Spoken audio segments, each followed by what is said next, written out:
तो आज सॉल्व करते हैं मैथ का सेशन जो कि 21/2/2024 का सेकंड शिफ्ट का है।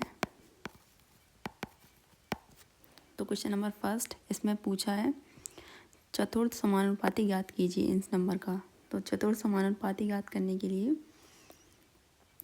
30, 120, 15 और ये इधर x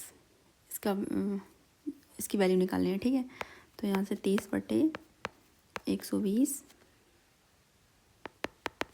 और ये 15/x। तो यहाँ से ये 2 बार और ये इससे 60 बार। तो यहाँ से x की वैल्यू आ गई 60। ये इस तरीके से होता है जैसे a समानुपात। ठीक है, यहाँ से a/b और ये c/x। तो यहाँ से हम चतुर्थ अनुपात की वैल्यू निकाल लेते हैं। ठीक है, इसका फॉर्मूला। तो ऑप्शन थर्ड इज राइट हो जाएगा। एक घन की भुजा की लंबाई 14 सेंटीमीटर है, तो घन का पार्श्व पृष्ठीय क्षेत्रफल कितना होगा। तो घन का पृष्ठीय क्षेत्रफल का फॉर्मूला होता है 4a²।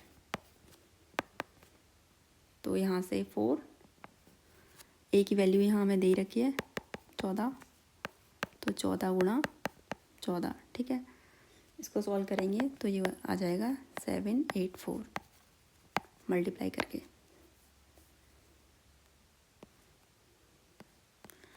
Question number third, x बिंदु P से 12 किलोमीटर प्रति घंटा की चाल से चलना शुरू करता है और उसी शुरुआत के 6 घंटे बाद वाई भी उसी बिंदु P से उसके पीछे अपनी साइकिल पर 16 किलोमीटर पर आवर की चाल से चलना शुरू करता है। तो वाई एक्स को प्रारंभिक बिंदु P से कितनी दूरी पर मिलेगा। तो यहाँ से x जो है वो चलना स्टार्ट करता है 12 किलोमीटर पर आवर और जो y है वो भी उसी दिशा में चलना स्टार्ट करता है 16 किलोमीटर पर आवर। तो ये यहाँ इनकी जो चाल है वो सेम डायरेक्शन में है, तो यहाँ पे चाल जो निकल के आएगी वो होगा 16 - 12 यानी कि अंतर। जब सेम डायरेक्शन होती है तो वहाँ पे हम चाल को घटाते हैं और जब विपरीत डायरेक्शन होती है तो वहाँ पे हम चाल को जोड़ते हैं। जब इस वाली कंडीशन में हम चालों को जोड़ते हैं और जब सेम डायरेक्शन होती है तो वहाँ पे चाल माइनस की जाती है। ठीक है, तो यहाँ से ये निकल के आया 4 किलोमीटर पर आवर। अब यहाँ से हम डिस्टेंस निकालेंगे। तो डिस्टेंस कितनी, मतलब चाल बराबर दूरी बट्टे समय। तो यहाँ से जब हम डी निकालेंगे तो v × t यानी कि चाल गुणा समय।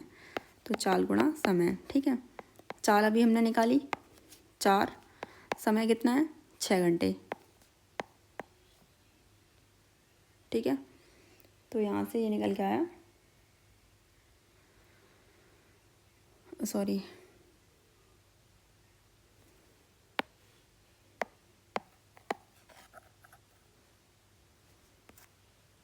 यहाँ से हमें डिस्टेंस निकालनी है।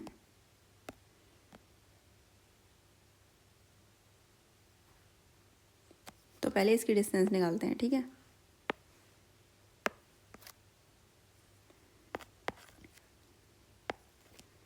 बारह किलोमीटर पर आवर कितने घंटे में, 6 घंटे में। तो ये यहाँ से निकल आई 72 किलोमीटर। ठीक है, फिर उसके बाद टाइम, तो ये 72 ये 4 किलोमीटर पर आवर, यहाँ से ये निकला 18 घंटे। ठीक है, अब ये जो हमारी डिस्टेंस आई 72, उसने 72 किलोमीटर डिस्टेंस कवर कर ली है। अब यहाँ से जो कह रहा है कि वाई एक्स को प्रारंभिक बिंदु P पर कितनी दूरी पर मिलेगा, तो हमें ये डिस्टेंस इसमें बतानी है। तो यहाँ ये हो जाएगी टाइम यानी कि 18 × 12। ठीक है, किलोमीटर पर आवर ये, तो ये इंटू करके आएगा 12 × 96 9 और ये 216। ठीक है, तो यहाँ से जो टोटल डिस्टेंस निकल के आएगी 216 और पहले कितनी थी 72 किलोमीटर, 72। इनको जोड़ देंगे आपस में तो ये हो गया 288 किलोमीटर, 288 किलोमीटर। तो ऑप्शन 3 इज राइट हो जाएगा इसमें। क्वेश्चन नंबर 4, एक पुस्तक को उसके अंकित मूल्य 5/12 पे बेचने पर 50% की हानि होती है, तो पुस्तक का अंकित मूल्य और क्रय मूल्य का अनुपात कितना होगा। तो वो यहाँ से हम अंकित मूल्य पर, ठीक है,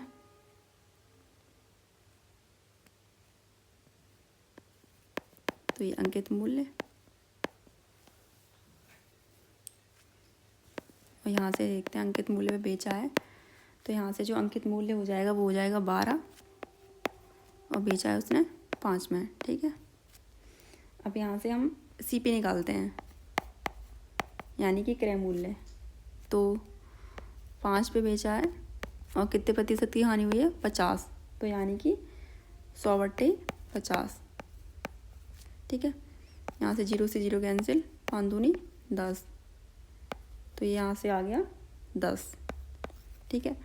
CP आ गया यहाँ पे 10। अब इसने पूछा है हमसे अंकित मूल्य और क्रय मूल्य का रेशियो, यानी कि MP और CP का रेशियो। MP कितना था 12, यहाँ से CP कितना आ गया 10, 2 से 6 और ये 5 पर कटा, तो 6:5 इसका आंसर आ गया।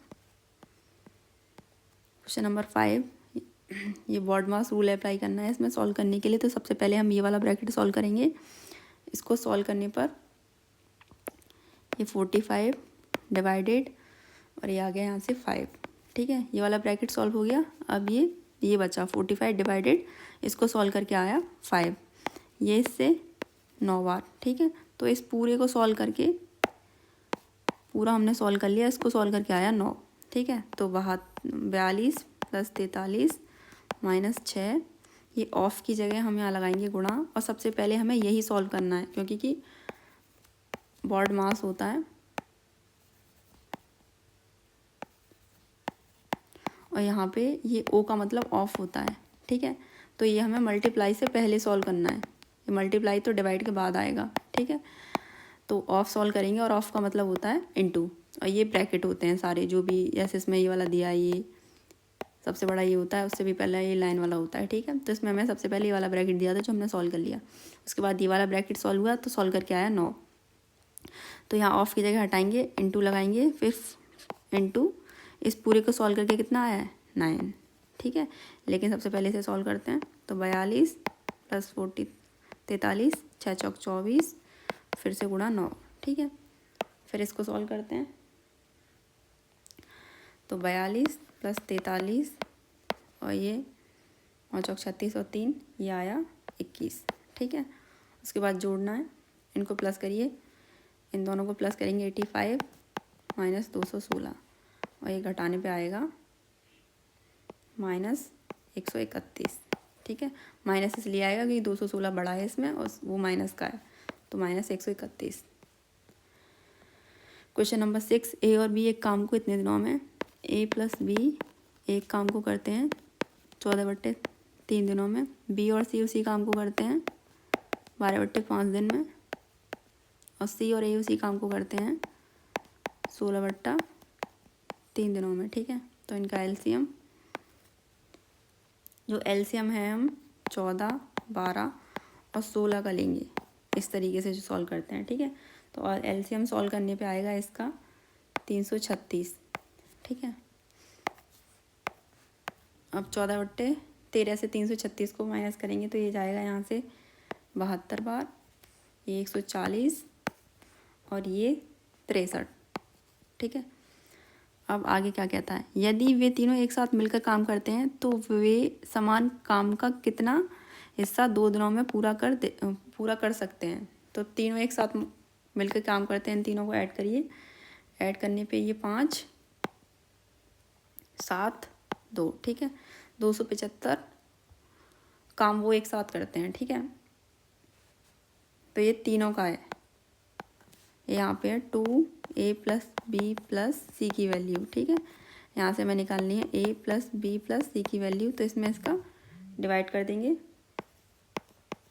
डिवाइड में चला जाएगा ये, ठीक है। अब यहाँ पे वो कह रहा है कि तो वे समान काम का कितना हिस्सा 2 दिनों में पूरा कर सकते हैं, 2 दिनों में, ठीक है। तो यहाँ पे मल्टीप्लाई 2 हो जाएगा, 2 दिन में पूछा है ना, तो मल्टीप्लाई 2 और 2 से ये 2 कट जाएगा। तो वो तीनों मिलके समान काम का जो हिस्सा है वो 275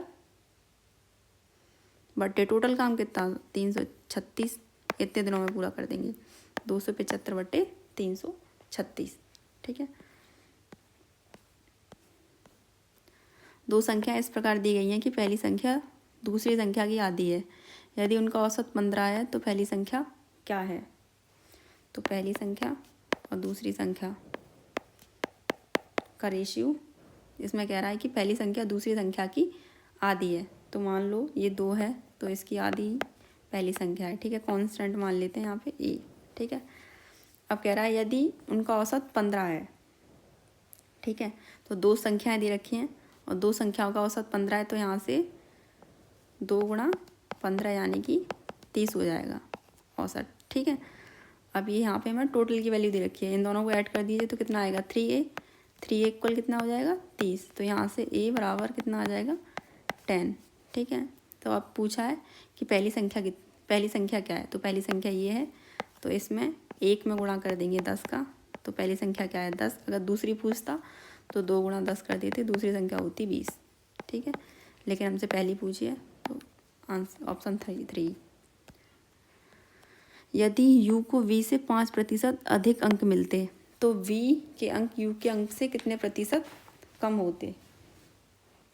तो u और v का रेशियो ये कह रहा है यदि u को v से 5% अधिक अंक मिलते, मान लो v को 100 मिले हैं तो u को कितने मिलते 105, क्योंकि 5% अधिक अंक मिलते।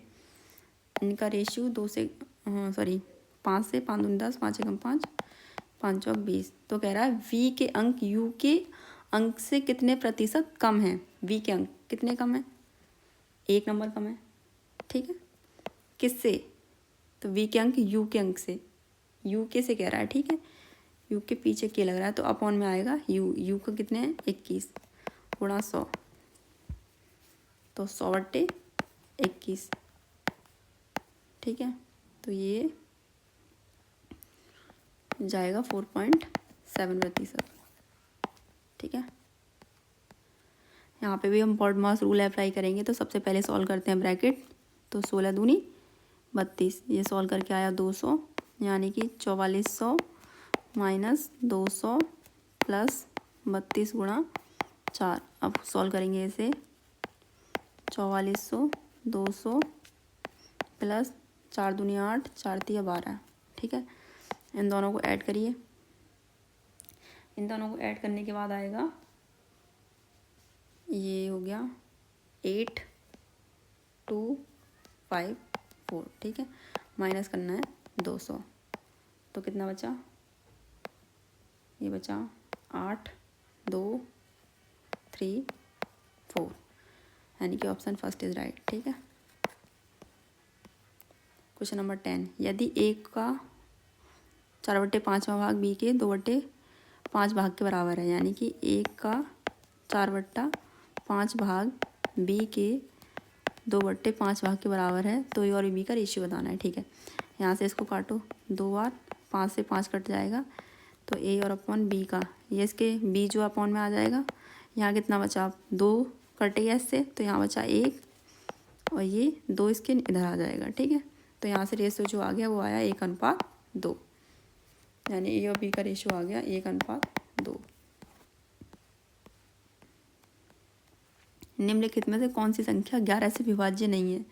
जो 11 से विभाज्य का रूल होता है वो ये होता है, जैसे ये संख्या है पहले 2 6 5 1, यहाँ पे हम एक संख्या को छोड़ देंगे और दूसरी संख्या लेंगे, जैसे 6 को छोड़ दिया 5 लिया, ठीक है। आगे इससे आगे कोई संख्या होती है यहाँ पे तो इसको छोड़ देते, फिर ये वाली लेते, ठीक है। इससे अब इससे आगे तो है ही नहीं है। उसके बाद दूसरी सीरीज यहाँ से चलती है, इसको पकड़ो, एक संख्या को छोड़,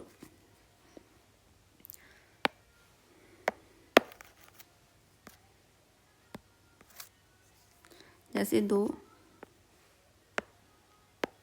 6 5 1, ठीक है। 5, पहली संख्या पकड़ो, दूसरी छोड़नी है, तीसरे पे जाना है, ठीक है। फिर ऐसे ही दूसरी सीरीज़ पकड़ते हैं, पहली को छोड़ो, दूसरे पे जाना है, ठीक है। ऊपर वाली सीरीज़ ये 6 पकड़ा, इसको 5 को छोड़ देंगे, 1 पे जाना है। अब इन दोनों को जोड़ना है। अगर जोड़ने पे दोनों का जो अंतर होता है या तो वो 0 आए, अगर 0 नहीं आए तो वो 11 आए जो 11 से विभाज्य, जैसे 11 है, 22 है, 44 है, 33 है, ऐसा नंबर आए। तो 5 जैसे 2 + 5 करिए और 6 + 1 करिए, ठीक है। तो ये कितना आया 7, ये भी कितना आया 7। इनका अंतर कितना आ गया 0, मतलब ये 11 से विभाज्य है, ठीक है। तो पहली संख्या 11 से विभाज्य है। ऐसे ही हम दूसरी चेक करते हैं,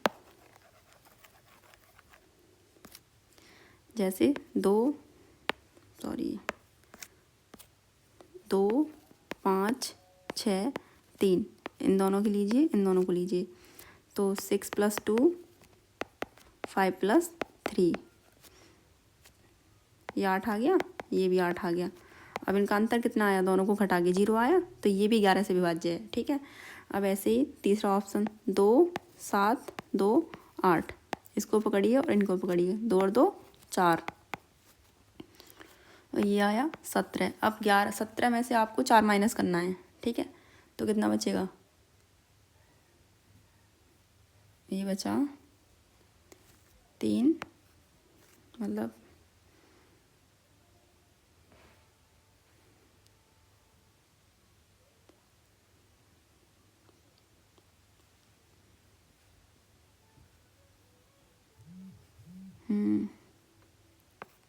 तेरा। ऑप्शन 4 देखते हैं, 2 7 6 3, ठीक है। 6 और 2 7 और 3, 7 और 3 10, ठीक है। 6 7 8। अब जैसे इनका अंतर कितना आ रहा है, इनका अंतर आ रहा है 2, तो ये तो 11 से विभाज्य नहीं है, ठीक है। या तो 0 आना चाहिए या ऐसा नंबर आना चाहिए जो 11 से विभाज्य हो, ठीक है, अंतर। अब ऑप्शन जो 3 था, 2 7 2 8, 2 और 2 4, और ये 15 है, ठीक है। अब यहाँ से कितना आ जाएगा 11, और 11 तो 11 से विभाज्य है, इसलिए ये भी नंबर 11 से विभाज्य है, ठीक है। यहाँ 17 हो गया था, सॉरी, ठीक है। या मतलब 11 का विभाज्य का नियम ये होता है, या तो जो नंबर आता है या तो वो माइनस करके 0 आए, या फिर वो माइनस करके 11 आए, 22 आए, मतलब ऐसा नंबर आना चाहिए जो 11 से विभाज्य हो। जैसे यहाँ पे 11 आया, अब ये 11 से 11 विभाज्य है, ठीक है, इसलिए ये 11 से विभाज्य है। लेकिन हम जो ऑप्शन 4 था हमारा, ये इन दोनों का अंतर कितना आया था 2, क्या 2 11 से विभाज्य है, नहीं है, 2 11 से नहीं कर सकता, ठीक है। या फिर यहाँ पे 0 आता तो ये 11 से विभाज्य होता, इसमें यही पूछा था हमसे, 11 से विभाज्य नहीं है, तो इसलिए ऑप्शन 4 इज राइट।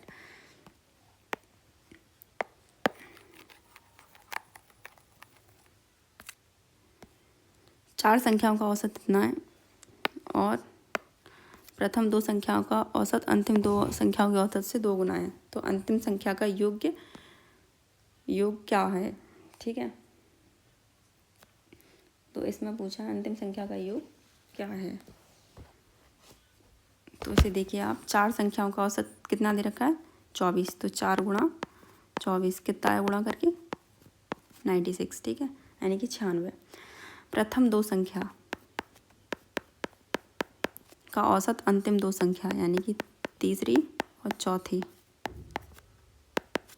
के औसत का 2 गुना है, यानी कि ये 2:1 है इनका रेशियो, ठीक है। तो इनको जोड़ के कितना आया 3, कांस्टेंट लगा लो यहाँ पे ए, इसकी वैल्यू कितनी दे रखी है हमें 96, 3 3 6, 3 3 9, 3 दूनी 6, ठीक है। उसके बाद हमसे पूछा क्या है इसमें, तो अंतिम 2 संख्याओं का योग क्या है। अंतिम दो संख्या कौन सी हैं, ये इनकी वैल्यू क्या है 1a, तो यहाँ से 1 × 32, तो आंसर क्या आ गया 32, ठीक है।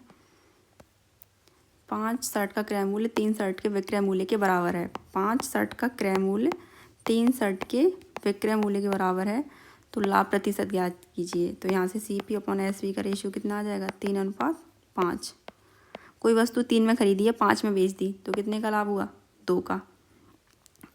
ठीक है, और लाभ हो या हानि हमेशा किस पे होता है, CP पर।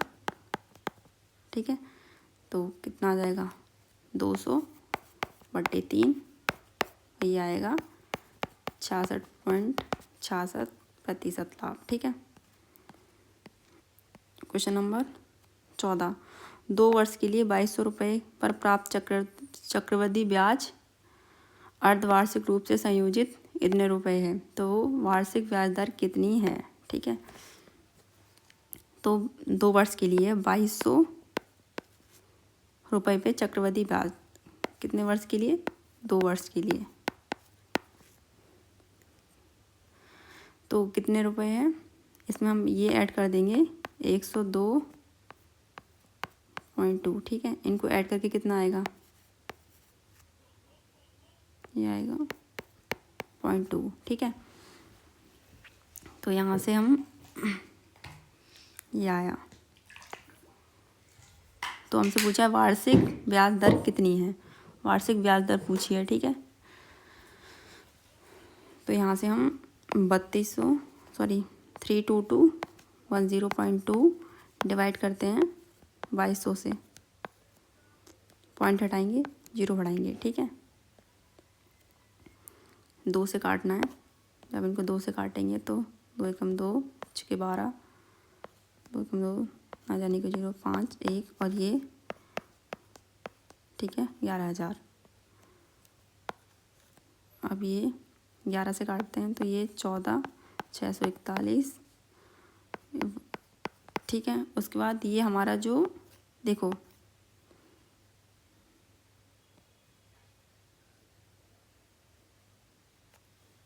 दो वर्ष के लिए कह रहा है। ठीक है, अब जब हम इसे तोड़ेंगे तो ये 11/10⁴ होगी, ये वाली, ये जो दे रखी है। ठीक है, तो यहाँ से जो हमारा ये जो होगा 10 से कितना हुआ, 11 हुआ है। ठीक है, तो यहाँ पे कितना इंक्रीज हुआ, 1 कितने पर, 10 गुणा 100, तो ये 10 बार।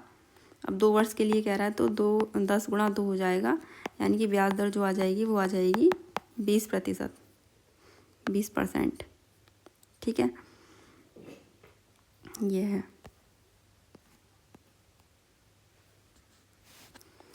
ए एक काम को 7 घंटे में पूरा कर सकता है, बी और सी इस काम को इतने घंटे में, सी और ए इस काम को इतने घंटे में पूरा कर सकते हैं, तो बी अकेला इस काम को पूरा करने में कितना समय लेगा। ए जो है वो 7 घंटे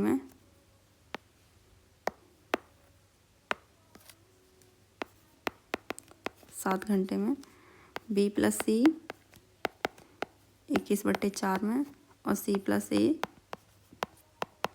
7/2 घंटे में।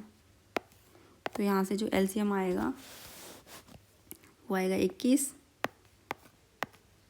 ठीक है, तो 7 से 3 बार, 21 से 21 कट जाएगा तो यहाँ बचा 4, 7 से 3 बार और 3 गुणा 2 हो जाएगा, तो ये आ गया 6। ठीक है, अब यहाँ से हमसे ये पूछा है कि बी को अकेला इस काम को पूरा करने में कितना समय लगेगा। यहाँ से हमें बी की क्षमता निकालनी है, बी की कार्य क्षमता। तो सबसे पहले सी और प्लस ए देखो, सी प्लस ए मिलके कितना लगा रहे हैं समय, 6।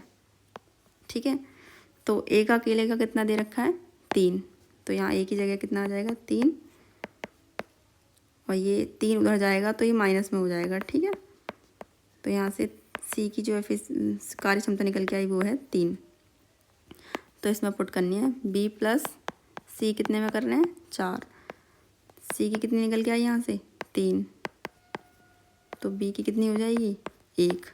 और बी का ही पूछा है कि बी को अकेले इस काम को पूरा करने में कितना काम था, 21, बी की कार्य क्षमता कितनी आई, 1, तो कितने दिन लगेंगे, सॉरी कितने घंटे लगेंगे, 21 घंटे।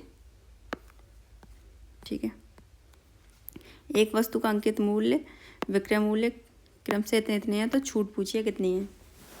ठीक है, तो यहाँ से एमपी और एसपी दे रखा है।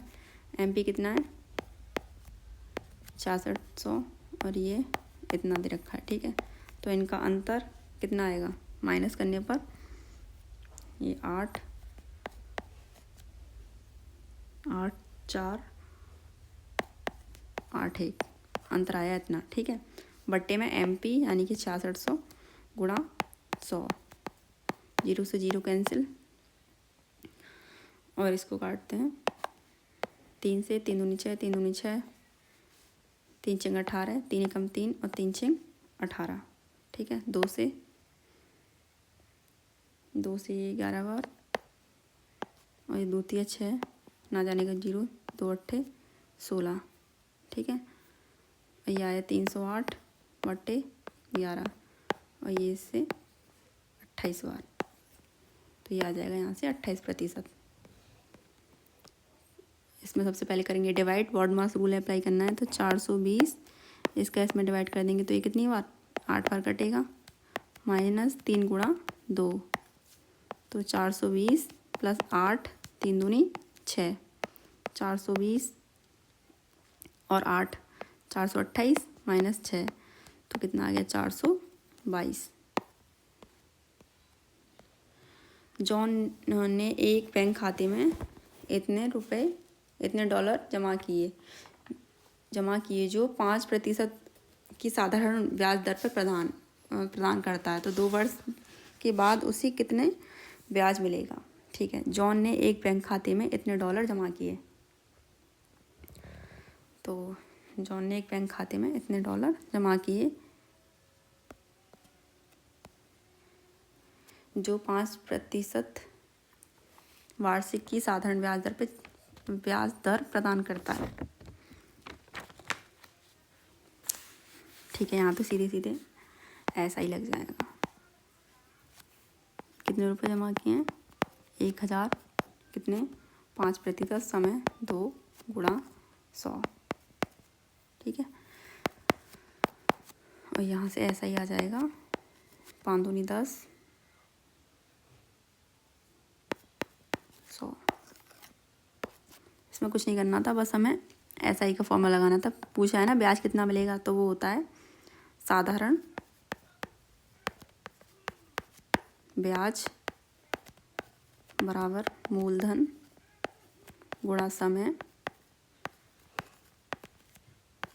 दर बटे 100, या फिर ऐसा कर लो